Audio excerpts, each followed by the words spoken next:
The Answer was an episode which explored how Ruby and Sapphire first met, but it also revealed an incredible amount of information about Homeworld. This video scrutinizes these new facts about gems, Homeworld, and how gem society functions, asks questions that remain to be solved, and explores hypotheses which can be inferred from the new details that were revealed. Garnet's narration confirms that there are common gems, such as rubies, and rare ones, such as sapphires. How common or rare a gem is seems to play a large role in what class in the hierarchy the gem holds, and perhaps what sort of powers the gem has, as demonstrated with Sapphire's future vision. Perhaps the more rare the gem, the more unique or abstract their powers are.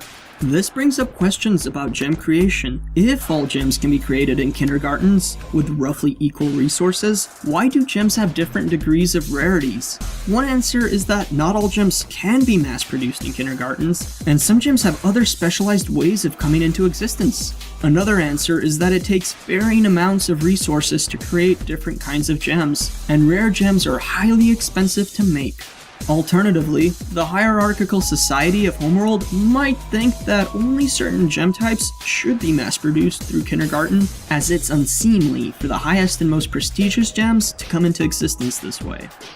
Gems made for military application have a low level of self-preservation and individuality, as exemplified by a ruby crying out, "Who cares? There's tons of me!" This makes sense, as they are constantly throwing their lives in danger to perform their duties. However, it's interesting and slightly contradictory how a soldier gem is so rambunctious and wild like Ruby. I would think they would want soldiers with less autonomy and randomness. However, this attitude can be explained by these characteristics also making the gems ready to charge into the face of battle no matter the odds. I mean, we saw how excited the rubies were to punch their enemies. Shattered gems have ways of being restored on Homeworld, but not on colonies established on other planets. This is why Sapphire states, "I look forward to speaking with you again once I reform back on Homeworld."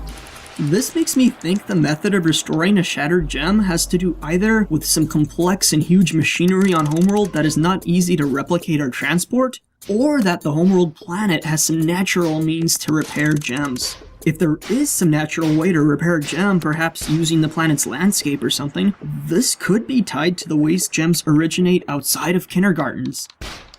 We finally see multiple copies of the same gem, and we now know that the basic body plan is identical except for the physical location of the gem crystal. The variation in appearance, if there is any at all, is just in the clothes and hairstyle the gems have. I assume with enough mass production of a single gem type, there would eventually be individuals with identical gem placements on their bodies as well. Gems of the same variety have highly similar personalities, but they are not identical.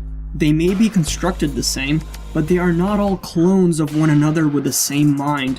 All the rubies are playful and fiery, but our ruby, the one that will eventually go on to become Garnet, seems more practical and considerate than her cohorts based on her remarks about how they'll all do the punching and the level of apologizing she does towards Sapphire while the other two remain silent despite them all being equally involved in the incident. This episode displayed the intended use of fusion as Homeworld sees it, and all it does is make a supersized single gem that is identical in appearance to the base gems. This explains why so many warrior gems in the war flashbacks were huge in size. They were fusions. Fusion between same gems also does not qualify as an experience. Ruby says that fusing with other rubies was not at all comparable to being Garnet. This could simply be because similar gems have highly similar personalities, thus merging these personalities together does not create a new mind with new perspectives and ways of seeing the world. If so, I would be interested to see our Pearl fuse with a Homeworld Pearl, since our Pearl now has such a drastically different mindset than other Pearls would. Would that qualify as an experience, despite being a fusion of the same gem? Of course, it's doubtful that pearls are supposed to fuse in the first place. That seems like an act delegated to military gems only.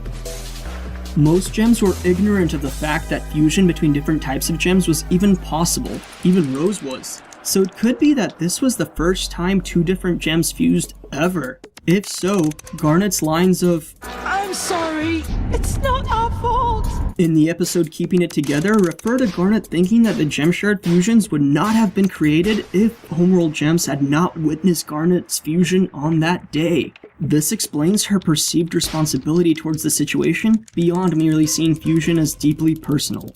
Blue Diamond's dialogue, however, "How dare you fuse with a member of my court?" points to her knowledge of the phenomenon. Such dialogue does not imply surprise that something of the sort was possible, but anger that the action was taken. This means the highest ranking gems of Homeworld, those who essentially delegate all of gem society, they know of cross-gem fusion, but keep this knowledge hidden and taboo. They do not condone such acts and want to suppress them, and the best way to do this is to keep hidden the fact that it is even possible. As for why they would want to hide this fact and relegate fusion merely to militaristic application, I personally believe that fusion promotes individuality. It allows people to see the world differently, look at a world from different perspectives. Cross-gem fusion goes against the rigid social roles and hierarchy that gem society is structured to adhere to, and that is why it is shunned and banned, because it is dangerous and it could potentially spur change in this society that has been established and is enforced so strongly. Blue Diamond is huge and we get the impression that she is very powerful, but she does not fight the rebels. This makes it seem like fighting is above Diamond class gems, and they are not willing to get their hands dirty until it is the last straw or all of their methods of combat failed. This establishes Diamonds as sort of stereotypical villains who will launch waves and waves of minions to the slaughter before lifting a finger themselves. The last thing I noticed has to do with gem technology. Blue Diamond has this sort of mobile temple for herself. It's sort of like a Lectica, but instead of being powered by people, it is powered by arthropod-like appendages, similar to those seen on the injectors in kindergarten. Peridot had previously confirmed that she did not know what wheels were, so it seems that these arthropod-like robotic appendages are the main method for short-distance transportation on Homeworld. Thank you for watching. If you'd like to hear my thoughts on the episode The Answer in general, and my thoughts on many recent episodes of Steven Universe, check out my Steven Universe episode review playlist. Now let's bunker down for the rest of Steven Bomb 4.